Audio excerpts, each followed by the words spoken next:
Key players surrounding issues on the Korean Peninsula, including top diplomats from Pyongyang and Washington, arrived in Singapore for the ASEAN Foreign Ministers meeting. And ahead of the main event, the FMs were busy holding bilateral talks. Among them, North Korea's Ri Yong-ho. Our Lee Ji-won is in the city-state. She joins us on the line right now. Ji-won, unlike last year, the regime appears to be in a different position.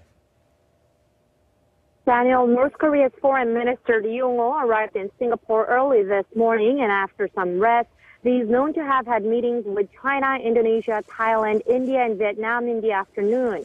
And yes, like you said, countries seem to be more open and positive in meeting with the North this year, likely due to Pyongyang's claims and publicized gestures showing its willingness to denuclearize. Vietnam allegedly welcomed the positive progress in the Korean Peninsula and expressed hopes that this momentum for dialogue continues.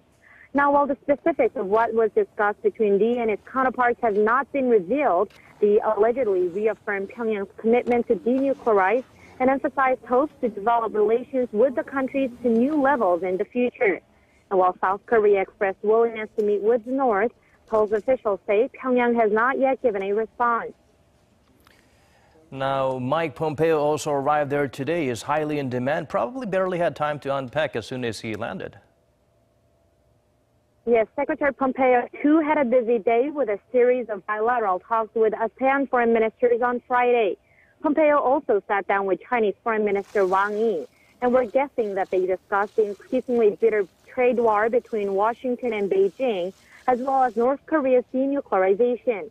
Pompeo told reporters on his way to Singapore that he will emphasize enforcing sanctions on North Korea during his meetings in the city-state, as, quote, North Korean leader Kim Jong-un is not acting consistently on his commitment to denuclearize. He also said that there is still a long way until the North's nukes are all eliminated and that the regime still remains in violation of numerous Security Council resolutions. Meanwhile, Reuters reported that Chinese Foreign Minister said Friday that he hopes the U.S. can respond to North Korea's legitimate request, sparking even more tension. While many had been curious if Pyongyang and Washington will meet this week, no official announcement has been made by either side. But Pompeo will be meeting with South Korea's Foreign Minister Kang Kyung-hwa Saturday morning. An interesting thing to note is that all key players surrounding the geopolitical situation on the Korean Peninsula, namely the two Koreas, the U.S. and China, will all gather in just a moment as Singapore hosts a gala dinner for the participants of this year's forum. That's all from me for now, Daniel.